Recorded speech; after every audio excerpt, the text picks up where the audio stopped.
بسم الله الرحمن الرحیم. خب در این جلسه رسیدیم به سومین جلسه از سیمای ام المؤمنین عایشه رضی الله عنها. تا اونجا رسیدیم که در فضیلت ام المؤمنین عایشه پیامبر خدا صلی الله علیه و سلم گفت خب طبیعتا ایشون برای من از دیگر همسران دارای فضیلت بیشتری هست نسبت به اون چه که هست. گفتیم ام المؤمنین خدیجه در بحث فضیلت و مکانت خب جریانش خیلی متفاوت‌تره، قبلا هم به این اشاره کردیم. حتی تا جایی که ایشون میگه فضل عایشه علی النساء که فضل ثرید علی سایر الطعام، که فضیلت برتری عایشه مثل غذای خیلی محبوب و لذیذ هست نسبت به سایر غذاهایی که وجود داره، تا اینو متوجه بشیم. یکی دیگه از فضایلی که در مورد ام المؤمنین عایشه نقل شده اینه که ایشون با رسول خدا صلی الله علیه و سلم بود در غزوه بنی قریظه. خوب نکته رو داشته باشید، خیلی مهمه. در غزوه بنی قریظه که جبرئیل علیه السلام اومد و به ایشون سلام کرد. روایت شده که ایشون نقل میکنه قال رسول الله صلی الله علیه و سلم، پیامبر اومد گفت یا عایشه. دقت کنید، اینجور گاهی برای تخفیف سبک میکرد پیامبر، دوست داشت. حتی در مورد صحابه هم داریم که این حالت رو داره که کلمات رو سبک و روان بکنه. عایشه گفت چیه؟ گفت هذا جبرئیل. خب جبرئیل اومده و هو یقرا علیک السلام، و به تو سلام میکنه. ام عایشه میگه من گفتم و علیه السلام و رحمت الله، و بر اون سلام و رحمت خدا. بعد گفت میگه به رسول گفتم ترا ما لا نرا یا رسول الله، بالاخره تو چیزی رو میبینی که ما اون رو نمیبینیم ای رسول خدا صلی الله علیه و سلم. خب این فضیلت خیلی بالایی است که همین راحتی نمیشه این فضایل رو ما در الفاظ نقل میکنیم، اما واقعیتی که ببینید یک زن داره یک چنین مقامی میشه که جبرئیل علیه السلام میاد به ایشون سلام میکنه و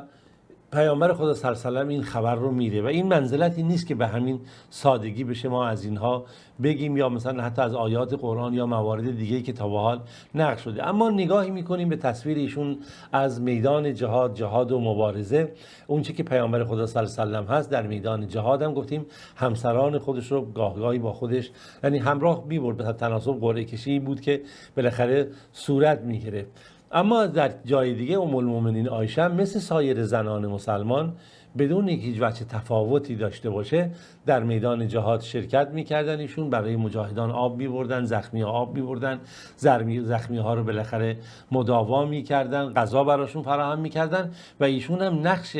عملی خودش رو در میدان جهاد کنار سایر مسلمانان و با همه زنان مسلمان حضور داشتن و انجام میدادن. و در جنگ احد ام المؤمنین عایشه هم با خودش مشک آبی رو حمل میکرد و به مجاهدان چیکار میکرد؟ آب میداد که در اون جنگ بالاخره تشنگیشون برطرف بشه، در حالی که خب ایشون نسبت به زنان دیگه اون موقع کم سن و سالتر بود و همینجوری بالاخره در هر غزوه و جنگی که ایشون شرکت داشت این اتفاق میافتاد. سیدنا انس بن مالک رضی الله عنه نقل میکنه که وظیفه ام المؤمنین عایشه در این جنگ این چنین بود که میگه من لقد رأیت عایشه بنت ابی بکر صدیق، من عایشه دختر ابوبکر رو دیدم و ام سلیم و انهما لشمرتان، لباسهاشون رو محکم به خودشون پیچیده بودن، دستهاشون و کمرشون اصطلاحاً یعنی مثل کسی که آماده باشه. ارا اخدم الخلقال سوقهما، که من میدیدم که خب اینا در صورتی که اونجا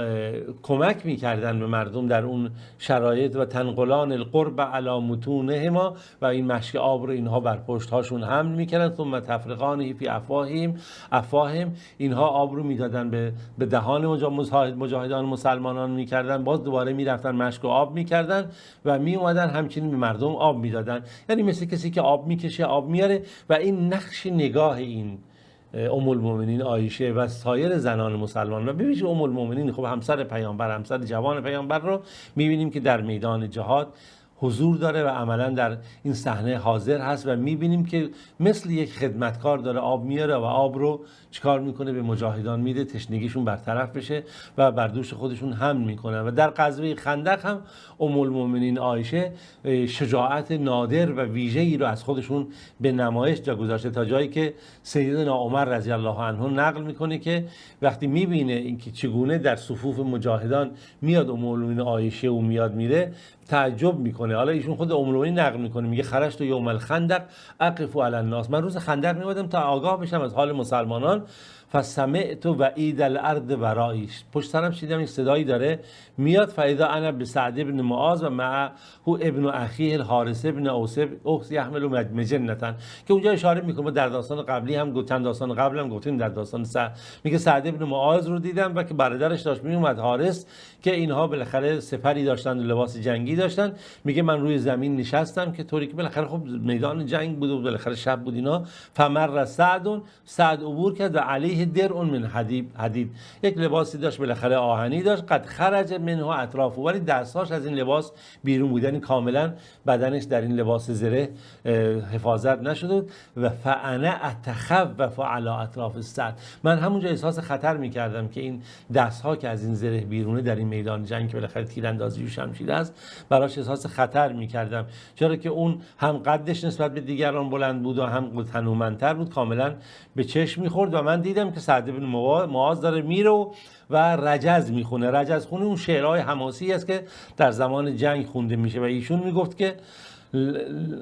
لبست یا لبس قلیلا یدرک الهیجاء حمل و ما احسن الموت ان حان الاجل، که اشاره میکنه که وقتی که میدان جنگ داغ میشه و صحنه نبرد کشاکشش بالاخره تنورش شعله ور میشه، چقدر زیباست که وقتی که مرگ انسان میرسه. که ایشون میگه که پس من رفتم طرف اون باغی بود و دیدم تعدادی از مسلمانان اونجا هست، در اونجا عمر ابن خطاب بود و در بین اونها بالاخره داشت یک شخصی هم بود که لباس سبقه داشت، یعنی مغفر، یعنی دارای سپر حفاظتی جنگی بود و عمر گفتش که رو به من کرد، من دید که اومدم اونجا، گفت تو برای چی اومدی اینجا، چطور جسارت کردی، شجاعت کردی تو این صحنه جنگ اومدی اینجا، نمیدونی صحنه خطرناکه اینها، و حتی من رو ملامت کرد که من چرا تا این لحظه تا این شرایط خودم میدان جنگ رسوندم و در اون غزوه اومدم. در هر صورت میگه که طلحه ابن عبیدالله گفت یا عمر ویحک انک قد اکثرت منذ اليوم، امروز دیگه تو خیلی زیاده روی کردی، چرا این گونه داری چیز میکنی؟ یا بالاخره صحبت ها میگه در کشاکش جنگ در خطهای مقدم جبهه اینجور نشون داده میشه که میبینی ام المؤمنین عایشه حضور داشته، میرفته، نظارت داشته و حتی در جنگ غزوه بنی مصطلق میبینی پیامبر خدا صلی الله علیه و سلم خب همراه خودش ام المؤمنین عایشه رو میبره، حتی از سهم اون جنگ هم بیشون سهم میده، بالاخره ایشون در اون جنگ حضور داشته و در همون جنگ هست که بر ایشون در یک آزمایش سنگین و سختی قرار میگیره و عنایت الله رب العالمین این چنین هست که ایشون در این آزمایش الهی قرار بگیره تا در این میدان هم مسلمانان آزمایش بشن، هم تجربه‌ای برای مسلمانان بشه و هم آیاتی بر مسلمانان نازل بشه که تا قیامت در خانه مسلمانان، در خانه‌های خدا، در مساجد خدا، در همه جا آیات الهی در هر کجای زمین هست در پاکی و فضیلت ایشون نازل بشه. ببینیم این آزمایش بزرگ چه بود. منافقان که خب میدیدن که این روز به روز مسلمانان به پیروزیشون افزوده میشه، قدرتشون، شوکتشون بیشتر میشه و این عظمت اسلام داره بیشتر میشه، محبوبیت رسول خدا صلی الله علیه و سلم، اتحاد بین مسلمانان، خب دنبال یه فرصتی بودن که همیشه بتونن انتقام بگیرن و این انتقام در درون وجود این منافقان بود. به ویژه خب رأس این منافقان عبدالله ابن ابی بود. میگفتن تا کی میتونن به هر فرصتی بالاخره طعنه‌ای بزنن، ضربه‌ای به مسلمانان بزنن. اما این بار ببینیم که دشمنی و حملهشون به کی مورد توجه کی میشه؟ به ام المؤمنین عایشه همسر رسول خدا صلی الله علیه و سلم هست، چرا که عبدالله ابن ابی ابن ابی سلول که ایشون اصلا با نفاق متولد شده، نفاق جزو ذات وجودش بود، حسادت در قلبش همیشه موج میزد، به ویژه از زمانی که اسلام بالاخره ظهور پیدا کرده، اسلام به مدینه اومد و مهاجرین در آغوش انصار گرفته بودن، این هر بار یه حیله یکدامی رو علیه مسلمانان برنامه ریزی میکرد و در کمین بود که یک نقطه، یک تهمتی، یک فرصتی رو پیدا کنه تا بتونه ذهن مسلمانان رو نسبت به همدیگه بدبین کنه، اون رو متهم بکنه، اون رو متهم بکنه، پیامبر خدا صلی الله علیه و سلم رو مسخره بکنه. نزد کفار میرفتن، کفار قریش میرفتن، مشرکین قریش میگفتن آره ما با اینا هستیم اما باز با اینا قلبمون با اینا نیست، عملمون با شما هست و اخبار میبردن ما اینا رو مسخره میکنیم، اینا رو تمسخر میکنیم، ما اصلا به عنوان یک جریان بازیچه اینها رو قرار دادیم و همه این موارد خب در درون صفت منافقین هست، در این حال که ظواهر خوبی داشتن در بین مسلمانان، چهره‌های خیلی ظاهر خوب و پسندیده دیده میشدن. گفتم آیات قرآن است که پیامبر میگه شگفت زده میکنه تو رو سخنان منافقان، هیکلاشون ظواهر خوبی داشتن، ظواهر ایمانی داشتن، با مسلمان ها نماز میخوندن، تو مسجد میومدن، تو میدان جهاد میرفتن، حالا تأخیری تعلیلی بالاخره نفاقی ایجاد کردن، ولی عملا در بین این صفوف حرکت میکردن و چهره های ظاهرا خوبی داشتن، اما باطنها بسیار فریبنده و خطرناک و سمی. حالا یکی از این مواردی که